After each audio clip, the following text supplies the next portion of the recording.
Aujourd'hui, nous allons aborder des sujets que nous avons vus au début août, entre autres l'intention quand nous sommes devant Dieu et la disposition du cœur, mais cette fois-ci, nous allons l'aborder sous le thème de la prière.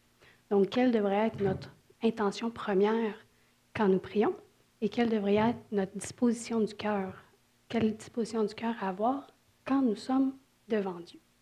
Et comme Kate l'a mentionné, le tout s'inscrit dans une petite série de deux prédications qui sont restées attentifs à la voix de Dieu, qui va se terminer pour clore l'été, le 31 août.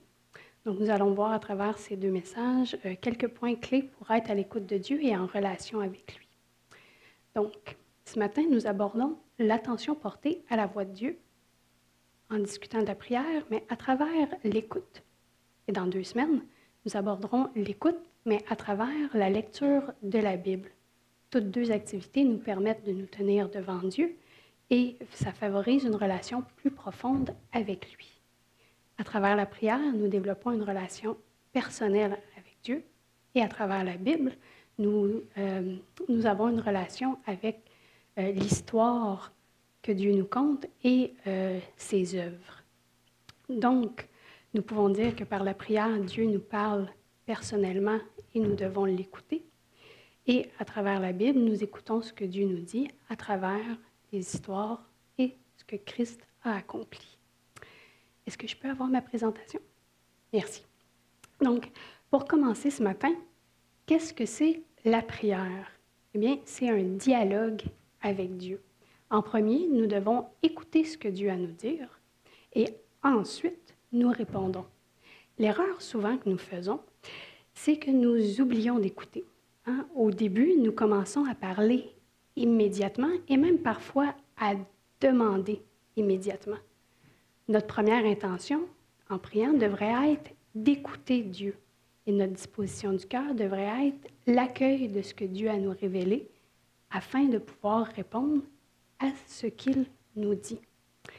Donc, le passage de ce matin nous montre en premier un exemple à ne pas suivre et ensuite un exemple à suivre. Donc, lisons ensemble Matthieu, c'est bien on, et voilà, Matthieu 6, versets 7 à 10.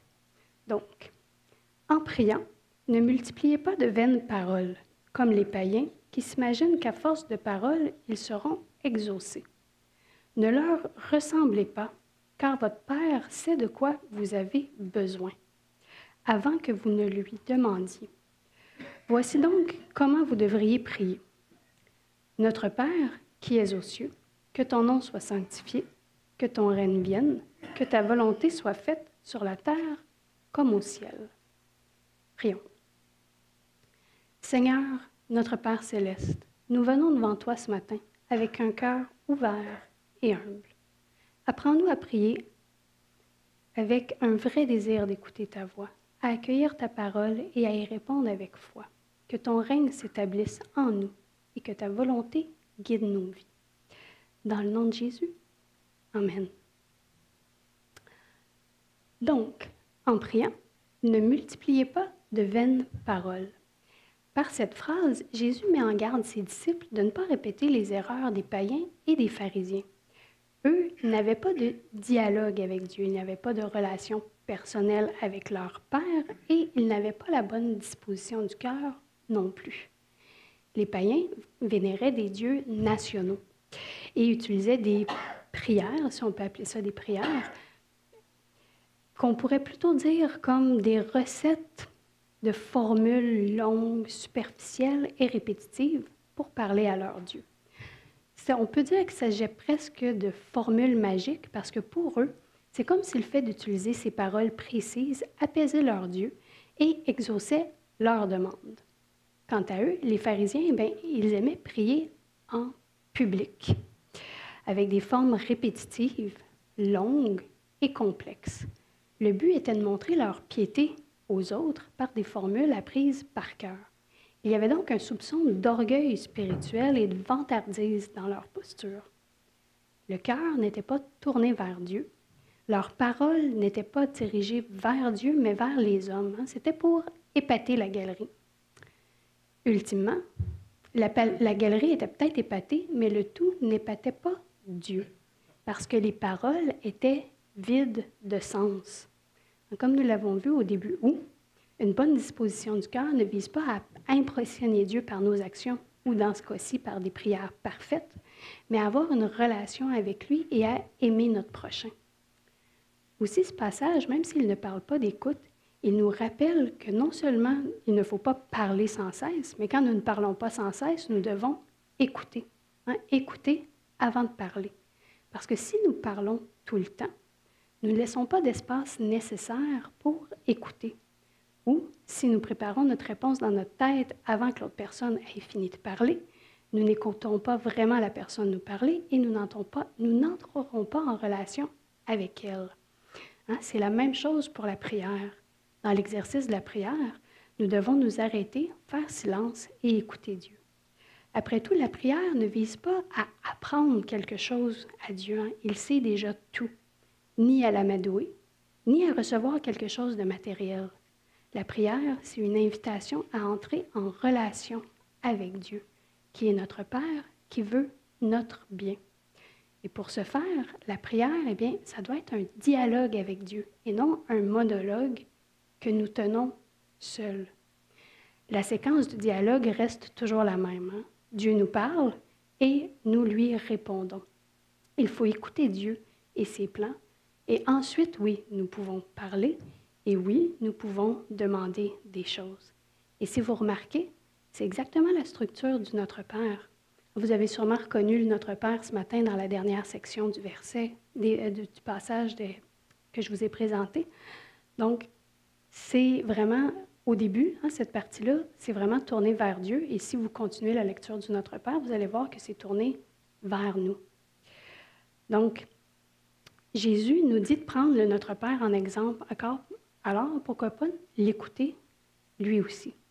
Le début de cette prière montre qu'en premier lieu, nous devons nous placer devant Dieu et l'écouter afin que ses plans se réalisent. Le Notre Père commence par l'adoration de Dieu et la sanctification de son nom. Ensuite, il y a l'expression de l'attente confiante et assurée du royaume, ainsi que la confiance dans l'accomplissement des promesses de Dieu.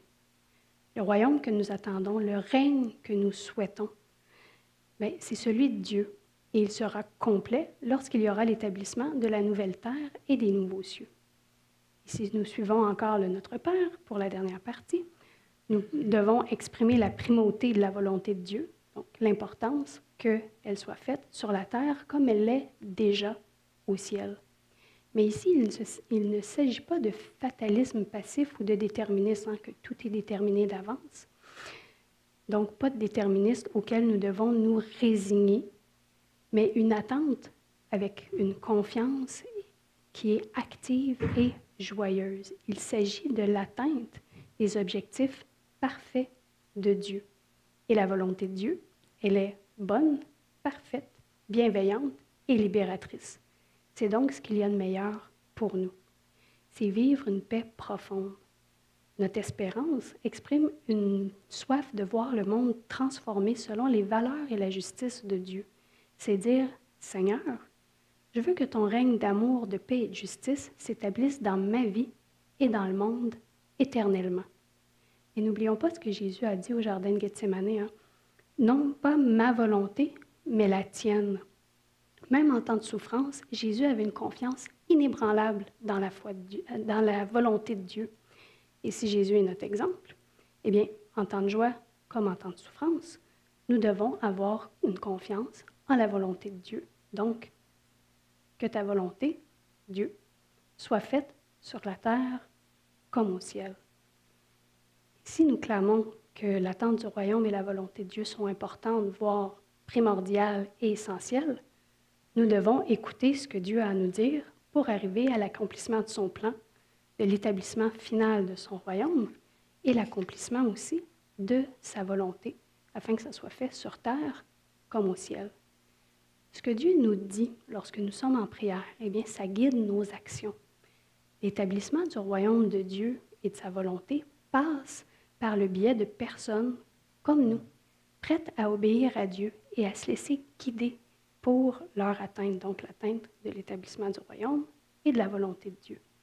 Et pour ce faire, eh bien, nous devons écouter pour pouvoir agir afin de prendre part activement à son œuvre. Et en passant, les vérités que Dieu nous confie dans nos moments de discussion avec lui, ce ne sont pas nécessairement celles que nous voudrions entendre. Il se peut que ça ne fasse pas notre affaire, que nous préférions autre chose, un autre plan, une autre tâche que ce qui nous est confié. Mais même si ça ne fait pas notre affaire, ça ne veut pas dire que Dieu a tort et que nous devons l'ignorer. Lorsque nous écoutons Dieu, ça se peut que ce ne soit pas la réponse que nous souhaitons. Mais le fait que la réponse que nous attendons n'est pas celle révélée par Dieu, ça ne fait pas que Dieu n'existe pas et ça ne fait pas que Dieu est méchant non plus. C'est juste parfois normal que ça arrive, qu'on ne soit pas totalement en accord avec Dieu, parce que nous ne connaissons pas tout le plan de Dieu. Je ne sais pas si vous vous souvenez, en juillet, la métaphore de la parade. Dieu est au-dessus de la parade. Lui, il voit le début et la fin. Il voit tout d'un coup d'œil. Nous, de notre place, on voit juste une petite partie. Donc, c'est normal qu'on ne puisse pas toujours être en accord avec Dieu. Mais en priant, nous tentons de voir notre vie à travers les yeux de Dieu, à travers son point de vue. Et c'est difficile à faire. Alors, c'est normal que nos demandes ne puissent pas toujours s'accorder avec le grand objectif de Dieu en tout temps.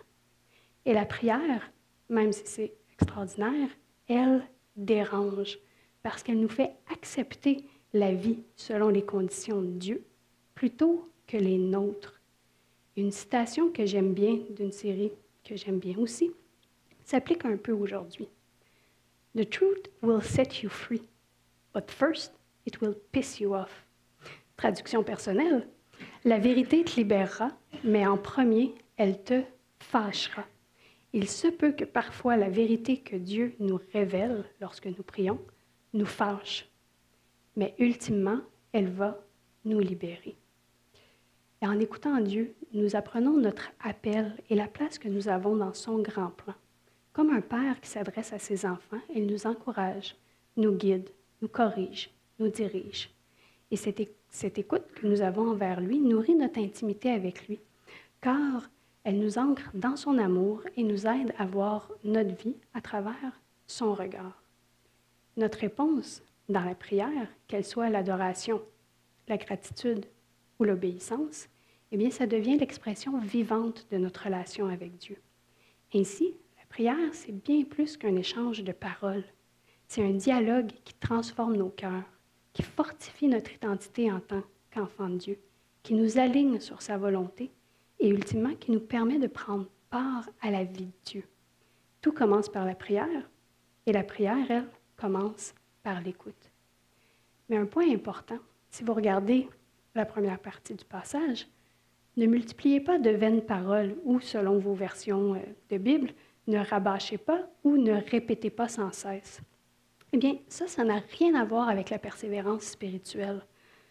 La persévérance spirituelle dans la prière. La persévérance souligne que nous reconnaissons être dépendants de Dieu. Se présenter à plusieurs reprises avec une demande, pour nous, pour l'un de nos proches ou pour le monde, ce n'est pas la même chose que répéter des formules vides de sens qui ne viennent pas de notre cœur et qui ne touchent pas celui de Dieu. Jésus condamne la répétition superficielle. Nous ne prierons jamais trop si nous le faisons sincèrement. Alors, comment écouter Dieu dans la prière? Comment rester attentif à sa voix? Bien, la Bible nous donne plusieurs pistes de réponse, mais j'ai pensé à 3 éléments qui pourraient peut-être vous intéresser un peu plus ce matin. Écoutez avec une disposition du cœur qui plaît à Dieu. Tu ne désires ni sacrifice, ni offrande. Tu m'as ouvert les oreilles. Tu ne demandes ni holocauste, ni victime expiatoire. Littéralement, la deuxième partie du verset, tu m'as ouvert les oreilles, dit en hébreu, tu m'as creusé les oreilles. Et l'image est forte. Dieu perce, ouvre, libère l'oreille intérieure de celui qui a la bonne disposition du cœur et qui veut sincèrement l'écouter. Il guérit la surdité spirituelle et nous rend attentifs à sa voix. Parce que ce n'est pas d'abord notre activité qui plaît à Dieu, ni la quantité de nos rituels, mais un cœur disponible, prêt à entendre et à obéir. Et cette disposition du cœur, eh bien, c'est un signe de consécration. Elle reflète un esprit humble qui reconnaît que la priorité de ce que nous faisons, ce n'est pas ça. Ce n'est pas ce que nous faisons, mais ce que nous recevons de Dieu avant d'agir. Écouter Dieu avant d'agir, c'est comme prendre une carte routière avant de partir en voyage. Hein? On sait où on va et pourquoi on y va. Avoir un cœur consacré signifie aussi être prêt à faire des sacrifices, non pas pour impressionner Dieu, mais parce qu'on a entendu sa voix et on a choisi de se laisser conduire. Et cette obéissance, eh bien, elle n'est pas forcée, hein? Elle devient un signe d'amour, comme un enfant qui tend son oreille à son père pour savoir ce qu'il veut. Le croyant, bien, lui, se place devant Dieu dans une posture d'écoute attentive, convaincu que la volonté de Dieu est toujours bonne, agréable et parfaite, comme nous le rappelle Romains. Deuxième partie de réponse. Écoutez la réponse de Dieu. Invoque-moi et je te répondrai. Nous pouvons invoquer Dieu quand nous avons besoin de réponses, lorsque des doutes nous assaillent, lorsque des questions nous troublent. La prière devient alors notre point de contact avec notre Père. Un appel à l'aide, une recherche de direction. Et la promesse, elle est claire. Il répondra. Mais en retour, nous devons écouter sa réponse. C'est déjà merveilleux de savoir que Dieu écoute, mais ce qui est encore plus merveilleux, c'est de comprendre qu'il pourrait répondre à nos prières. Il pourrait agir sans même nos prières. Pourtant, il choisit d'attendre notre appel. Pourquoi? Bien, premièrement, parce que nous sommes libres, hein? Nos prières nous appartiennent et Dieu nous a laissé le libre arbitre. Mais encore plus, parce qu'il désire une relation intentionnelle, profonde et personnelle avec nous. Il veut que nous lui ouvrions notre cœur et en retour, que nous apprenions à connaître le sien. Il parle, nous l'écoutons. Nous parlons, il écoute.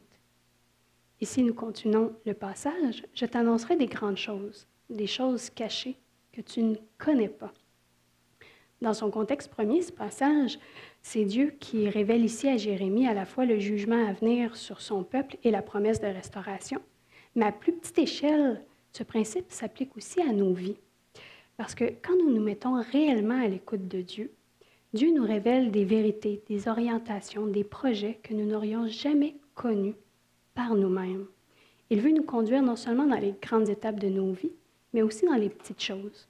Et trop souvent, nous remplissons nos prières de paroles, de requêtes, sans laisser l'espace où Dieu pourrait nous parler. Et pourtant, c'est dans cette écoute patiente que naissent les plus grandes révélations. Ce qui était vrai pour les prophètes de l'Ancien Testament l'est tout autant pour nous aujourd'hui. Dieu a encore des choses à dire à ceux qui prennent le temps de l'écouter. Troisième aspect de réponse, écouter afin de laisser Dieu prendre les rênes de notre vie. Parle, Éternel, car ton serviteur écoute, dans 1 Samuel. Dieu prend les rênes de la vie de Samuel puisque Samuel est disposé à l'écouter, à obéir et à renoncer à ses propres objectifs. Il est prêt à écouter Dieu et à le servir. De la même manière, Dieu désire prendre les rênes de nos vies, non pas pour nous priver de liberté, mais parce qu'il veut notre bien. Comme un parent aimant pose des limites à ses enfants, eh bien, Dieu sait ce qui est bon pour nous et il voit plus loin que nous. Parfois, cela signifie renoncer à nos propres plans, à certaines envies ou à des chemins qui semblent plus faciles, mais qui ne nous conduiront pas où il y a l'abondance que Dieu nous promet. Et même lorsque cette obéissance est difficile, nous pouvons avoir l'assurance que Dieu ne se trompe pas. Il connaît le chemin, il voit le tableau complet et il sait où nous conduire, là où notre vie portera le plus de fruits. L'écoute et la confiance deviennent alors un acte de foi. Croire que celui qui nous appelle nous aime assez pour nous guider vers ce qu'il y a de meilleur, même si le parcours ne ressemble pas à ce que nous avons imaginé. Il ne faut pas oublier que si nous ne sommes pas encore habitués à écouter, ce n'est pas une embûche insurmontable. Il faut simplement se pratiquer. En répétant la même action, peu importe le domaine, nous nous améliorons. Avec l'écoute, c'est la même chose. Si nous baissons les bras trop vite, nous pourrions ne jamais développer l'oreille nécessaire pour écouter Dieu nous parler, que ce soit à travers la prière, dans l'action de notre vie quotidienne ou à travers quelqu'un. Nous ne pourrons jamais changer notre façon de prier et inclure l'écoute si ce n'est pas déjà fait pour vous, tant que nous ne pratiquons pas l'écoute régulièrement. Comme toute habitude et aptitude, eh bien, ça s'apprend à travers la pratique et la routine. Pour terminer, souvenons-nous que nos prières devraient être le reflet du cœur de Dieu. Dieu n'agit jamais de manière impersonnelle et mécanique, mais toujours avec amour et grâce. Et il en est de même avec notre dialogue avec lui. Nos prières devraient être personnelles, dynamiques, vivantes et enracinées dans cet amour et cette grâce divine. La prière est une bouffée d'air spirituel, comme le disait Eugene Peterson. Elle rythme nos vies, façonne notre être. Elle nous offre des pauses intentionnelles pour nous recentrer dans la présence de Dieu. Et dans ces moments, nous ne cherchons pas seulement à parler, mais aussi et surtout à écouter. Ce matin, nous avons vu 3 points pour rester attentifs à la voix de Dieu. Écouter avec une disposition du cœur qui plaît à Dieu, un cœur humble, disponible, prêt à entendre et à obéir, avec une oreille ouverte ou creusée, selon ce que vous préférez. Écouter la réponse de Dieu en laissant l'espace pour qu'il nous parle, afin qu'il nous révèle des vérités que nous n'aurions jamais connues par nous-mêmes. Écouter pour lui laisser les rênes de nos vies. Samuel qui a répondu « Parle, Éternel, ton serviteur écoute », mais nous aussi, être prêts à renoncer à nos propres plans pour entrer pleinement dans les siens. Ces 3 attitudes ne sont pas théoriques. Elles demandent de la pratique et de la persévérance. Écouter Dieu, c'est comme entraîner un muscle. Plus on le fait, plus notre oreille spirituelle s'affine. Alors, notre première intention en priant devrait toujours être d'écouter Dieu et notre disposition toujours être l'accueil de ce qu'il a à nous révéler, afin de lui répondre avec foi, dynamisme, amour et grâce. Alors, je vous lance un petit défi, je nous lance un petit défi pour les 2 prochaines semaines. Avant de prononcer une demande dans vos temps de prière, prenez un moment pour vous taire. Présentez-vous devant Dieu et dites-lui simplement « Parle, Seigneur, ton serviteur écoute. » Puis, laissez-le vous parler. Notez ce qu'il met sur votre cœur. Et lorsque vous lui posez des questions, laissez-lui le temps de répondre. Attendez et écoutez sa réponse. Car la prière n'est pas un outil pour obtenir ce que nous voulons. C'est une manière de vivre en communion avec Dieu et de s'aligner sur sa volonté. Et tout commence par l'écoute. Dans 2 semaines, nous verrons comment écouter la voix de Dieu, comment rester attentif à Dieu à travers les Écritures et l'importance d'être à l'écoute des œuvres de Dieu et de l'histoire de son peuple, donc tout ce que ça a à nous dire. Mais pour l'instant, puisque nous avons parlé aujourd'hui de la prière, il me paraît tout naturel de conclure ce temps en nous mettant ensemble devant Dieu dans un moment de prière. Même si c'est déjà une habitude pour nous ici à cette Église de finir une méditation biblique le dimanche par une prière, le sujet d'aujourd'hui nous invite encore plus à redécouvrir la puissance et la beauté de ce dialogue qu'est la prière avec Dieu. Alors prenons un instant pour ouvrir ou réouvrir nos cœurs à sa présence. Prions. Seigneur, merci de nous enseigner à prier en te cherchant d'abord dans le silence et l'écoute. Transforme nos cœurs afin qu'ils soient humbles et réceptifs à ta voix. Aide-nous à laisser ta parole nous pénétrer en nous profondément, à renoncer à nos propres désirs pour embrasser ta volonté parfaite. Que notre vie de prière soit un véritable dialogue vivant avec toi, où l'amour, la grâce règnent en maître. Donne-nous la persévérance d'écouter chaque jour et la joie de te suivre fidèlement. Dans le nom de Jésus, Amen.